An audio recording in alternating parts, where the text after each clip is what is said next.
नमस्कार साथियों, स्वागत है आप सभी का संस्कृति पीसेस के ऑनलाइन यूट्यूब चैनल पर। दोस्तों, हम लोग ज्योग्राफी, एनवायरनमेंट, इकोलॉजी से संबंधित उन सभी महत्वपूर्ण टॉपिक को कर रहे हैं जो आपके 72वीं बीपीएससी प्रारंभिक परीक्षा के लिए बेहद महत्वपूर्ण हैं। दोस्तों, यह सेशन आप जो देख रहे हैं इसमें अगर कोई भी चीज़ ज्योग्राफी से रिलेटेड, एनवायरनमेंट से रिलेटेड अगर चर्चा में रह रही है तो विशेष तौर पर हम जो है उसको शामिल कर रहे हैं। ठीक है, तो इसको ध्यान रखिएगा। करंट की चीज़ें ज़रूर इसमें अपडेट कर दी जा रही हैं और यह एक बहुत ही कम समयावधि का जो है लेक्चर होता है और इसका उद्देश्य है कि आप कम समय में बेहतर कंटेंट प्राप्त करके रिवीजन अपना कर सकें। सिस्टमेटिक तरीके से आप उन सभी पॉइंट्स को समझ सकें जो आपके एग्जाम के लिए सबसे महत्वपूर्ण हैं। ठीक है, तो आज की कक्षा में हम बिहार के प्रमुख जलप्रपात पर बात करने वाले हैं। कुछ जलप्रपात चर्चा में भी रहे हैं तो उनको भी ध्यान में रखते हुए हम बात करेंगे।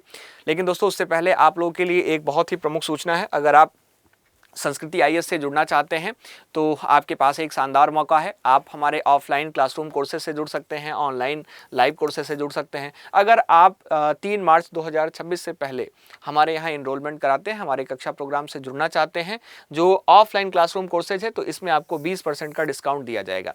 इसके अलावा अगर ऑनलाइन लाइव कोर्सेज की बात करें तो इसमें 75% का डिस्काउंट और इसके अलावा 10% का अतिरिक्त डिस्काउंट आपको उपलब्ध है। तो आप इस ऑफर का लाभ उठा सकते हैं। 3 मार्च 2026 से पहले होली के जो है संदर्भ में आप देखेंगे ये ऑफर आपको दिया जा रहा है और यह आप जो ऑफलाइन क्लासेस कोर्सेज पर जो ऑफर देख रहे हैं यह दिल्ली और प्रयागराज, हमारी 2 शाखाएं, इन दोनों पर उपलब्ध हैं।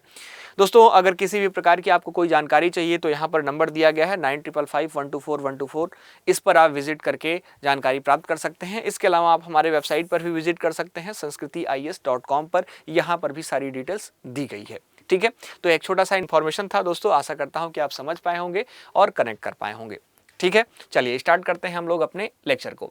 दोस्तों, बिहार की नदियों के साथ साथ यहाँ के जो जलप्रपात हैं वह बहुत ही महत्वपूर्ण हैं और यहाँ के जो जलप्रपात हैं बिहार की प्राकृतिक सुंदरता के अलावा आर्थिक महत्व को भी रखते हैं। ठीक है, बिहार के जो सबसे प्रमुख जलप्रपात हैं उनकी अगर बात करें तो उन पर आप गौर करिएगा।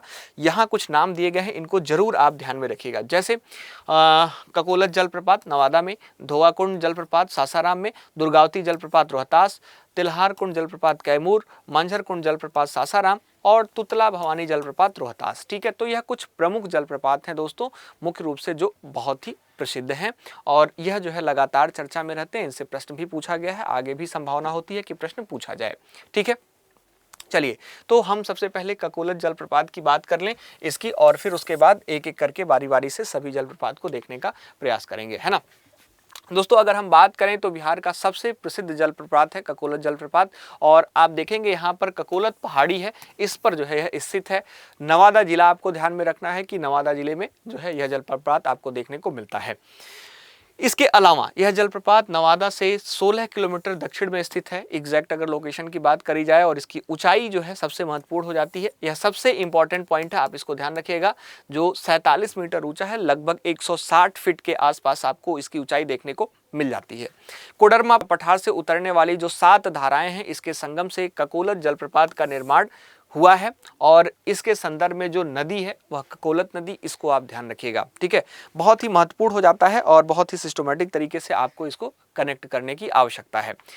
इसके अलावा अगर हम अगले जो है अपने जलप्रपात की तरफ बढ़ें तो दुर्गावती जलप्रपात है। नदी, इस नदी की बात करें तो दुर्गावती नदी पर स्थित है, ऊंचाई 300 फुट है और रोहतास जिले में यह जो है स्थित आपको देखने को मिलता है।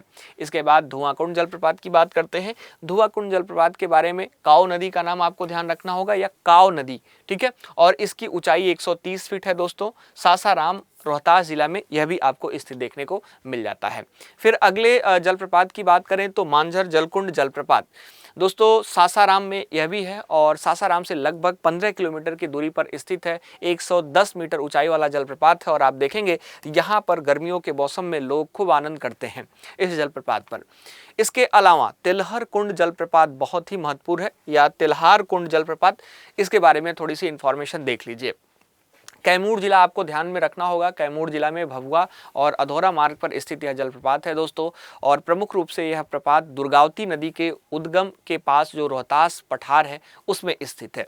इसकी ऊंचाई थोड़ी सी कम आपको देखने को मिलती है, 80 मीटर, और मुख्य रूप से आप देखेंगे यहाँ पर तिलहर कुंड चारों तरफ से हरा भरा दुर्गम पहाड़ियों से घिरा हुआ है और इस झरने की सबसे खास बात यह है कि इसका पानी हमेशा ठंडा रहता है। ठीक है, और यह स्थान पर्यटकों के बीच काफ़ी लोकप्रिय रहता है। आप देखेंगे साल भर जो है यहाँ पर लोग जाते रहते हैं। इसके बाद एक और जलप्रपात है तुतला भवानी जलप्रपात, और यह भी बहुत ही महत्वपूर्ण जलप्रपात है बिहार का। दोस्तों इसे बात करें अगर तो तुतराही या तितुला धाम भी कहा जाता है और तिलौथू के पास और डेहरी ऑन सोन से लगभग आप देखेंगे 20 किलोमीटर दक्षिण पश्चिम में स्थित है। कछुआर नदी है और उस नदी से जो है निकला हुआ यह जलप्रपात है। 200 मीटर ऊंचाई पर स्थित है। रोहतास जिला को आपको ध्यान में रखना होगा तुतला भवानी जलप्रपात के संदर्भ में। इसके बाद अगर हम बात करें तो करकटगढ़ जलप्रपात जो कि कैमूर जिला में है। ऊंचाई इसकी 100 मीटर है दोस्तों, और मुख्य रूप से इस जलप्रपात की अगर बात करें तो पहाड़ों के बीच से निकला अत्यंत ही खूबसूरत स्थल है और पर्यटकों के लिए यह हमेशा आकर्षण का केंद्र रहा है। ध्यान रखिएगा यहाँ पर मुगल शासक और ब्रिटिश अधिकारियों के लिए मगरमच्छों के शिकार का स्थान भी हुआ करता था। ठीक है, इसके कारण भी यह जो है बहुत प्रसिद्ध हुआ करता था। इसको भी ध्यान रखने की आवश्यकता है दोस्तों। कैमूर पर्वत श्रृंखला में स्थित कैमूर वन्यजीव अभ्यारण्य का यह हिस्सा है। सबसे महत्वपूर्ण बात इसके संदर्भ में सबसे लास्ट पॉइंट में आपके लिए लिखी हुई है। दोस्तों यह सभी जो है प्रमुख जलप्रपात रहे। आशा करता हूं कि सभी जलप्रपात को आपने ठीक से समझ लिया होगा, अच्छे से कनेक्ट कर लिया होगा। इतना अगर आप ध्यान में रखते हैं, बहुत ही शॉर्ट में अगर इन सभी के बारे में आप थोड़ा थोड़ा भी इंफॉर्मेशन रखते हैं तो आपके एग्जाम में यहीं से प्रश्न पूछा जाएगा और आप बहुत अच्छे तरीके से कनेक्ट कर पाएंगे। अगर आपको देखना है तो प्रीवियस ईयर पर जाइए, प्रीवियस ईयर के क्वेश्चन को देखिए, आपको यहाँ से क्वेश्चन देखने को मिल जाएंगे। ठीक है, और अगर नहीं मिले तो आप मुझे भी बता सकते हैं। तो मैं बहुत ही दावे के साथ आपको कह रहा हूँ कि आप वहां पर अगर जाएंगे अपने प्रीवियस ईयर पर पीवाईक्यू को करेंगे तो लगभग जो है क्वेश्चन आपको यहीं से मिल जाते हैं जलप्रपात से संबंधित। ठीक है, तो आप इसी तरीके से कनेक्ट करिए और बहुत ही सिस्टमेटिक तरीके से अपने पढ़ाई को एक नई दिशा दीजिए दोस्तों। अच्छे तरीके से पढ़ते रहिए, सिस्टमेटिक तरीके से रिवीजन करते रहिए, और कोई डाउट हो तो हमसे आप कमेंट बॉक्स में पूछते भी रहिए, हम आपका रिप्लाई जरूर करेंगे। ठीक है, तो आज के लिए इतना ही। थैंक यू सो मच, बहुत बहुत धन्यवाद आप सभी का संस्कृति पीसेस के ऑनलाइन यूट्यूब चैनल से जुड़ने के लिए और साथ ही साथ मेरे साथ भी जुड़ने के लिए।